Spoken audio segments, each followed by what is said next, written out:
मेरे साथ हैं कांग्रेस पार्टी के नेता पूर्व मंत्री पीसी शर्मा साहब। सर स्वागत है सागर में आपका। सर ये पूछना चाहेंगे कि जिस तरीके से निधि जैन को टिकट दिया गया कांग्रेस की तरफ से, क्या हाई प्रोफाइल चुनाव लड़ने की कोशिश में है कांग्रेस? नहीं, कांग्रेस हमेशा लो प्रोफाइल चुनाव लड़ती है और ये परिवार, क्योंकि सुनील जैन साहब विधायक रहे हैं, एक कांग्रेस का पुराना परिवार है और जिनका एक सोच है, एक विज़न है। क्योंकि तीन मंत्री हैं सागर से, ज़िले से, लेकिन जो दुर्दशा हुई है सागर शहर की, मैं समझता हूँ, और महापौर बीजेपी के रहे, तो ये स्पष्ट स्थिति होगी कि जो हुआ पिछले सालों में यहाँ पर, अब कोई नया अगर कोई कर सकता है, कोई नया आदमी कर सकता है।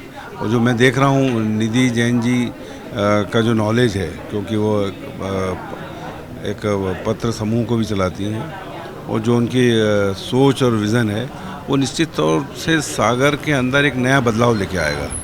और एक कोई भी जब भी लोग परेशान हो जाते हैं तो बदलाव लेके आते हैं, और ये एक मौका है सागर की जनता के लिए कि वो बदलाव लेके आएँ। और मान के चलिए निधि जैन जी के विज़न से एक नया सागर हमको देखने को मिला। स्मार्ट सिटी देखें, यहाँ का तालाब देखें, क्या दुर्दशा हुई है।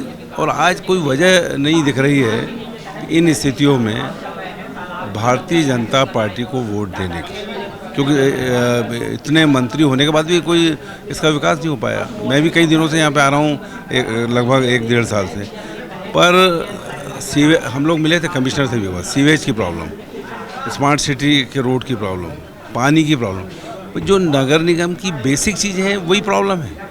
और बाकी कुछ अच्छे टाइम पे चुनाव हो रहा है, बरसात होगी, सड़क का पता लग जाएगा, सीवेज का पता चल जाएगा, पानी कहाँ घुसा है, सबका पता लग जाएगा, और जनता उस समय सड़क पर खुद आ जाती है, और जब सड़क पे उतरेगी तो वोट कांग्रेस को देगी, जो आज विपक्ष में है। शैलेंद्र जी कहते हैं कि कमलनाथ जी ने मेरे घर में जो है ना दीवार खिंचवा दी निधि जैन को टिकट देकर। वो शहर के विधायक हैं, भारतीय जनता पार्टी के विधायक शैलेंद्र जी। वो बीजेपी के विधायक हैं, लेकिन सुनील जैन कांग्रेस के विधायक रहे हैं, तो जो जिस पार्टी का रहेगा उसको टिकट वहीं मिलेगा ना।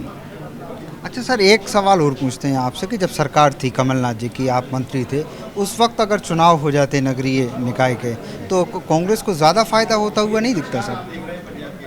नहीं, कांग्रेस को उस समय तो फ़ायदा होता, लेकिन आज की तारीख में उससे ज़्यादा फ़ायदा होगा। क्या वजह रहेगी? वजह ये रहेगी कि सारी दुनिया समझ रही है कि खरीद फरोख्त की सरकार है, और ये जो सरकार का ये जो टाइम हुआ, कोरोना, उसके बाद लोगों के ऑक्सीजन नहीं मिलना, जान जाना, और ये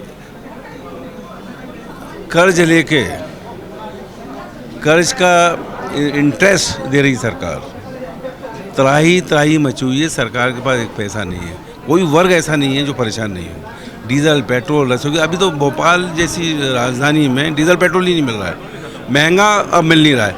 आखिर होगा क्या? ये श्रीलंका जैसी स्थिति में जा रहा है मध्य प्रदेश। किस दिन सड़कों पे आएंगे और सत्तारूढ़ दलों के सांसदों, विधायकों में पकड़ेगी जनता। बात करने के लिए शुक्रिया सर। पीसी शर्मा साहब का कहना है कि जिस तरीके से पेट्रोल और डीजल की किल्लत है, ऐसे हालात बन रहे हैं जैसे कि श्रीलंका के हैं। इस पेशकश में इतना ही, शुक्रिया।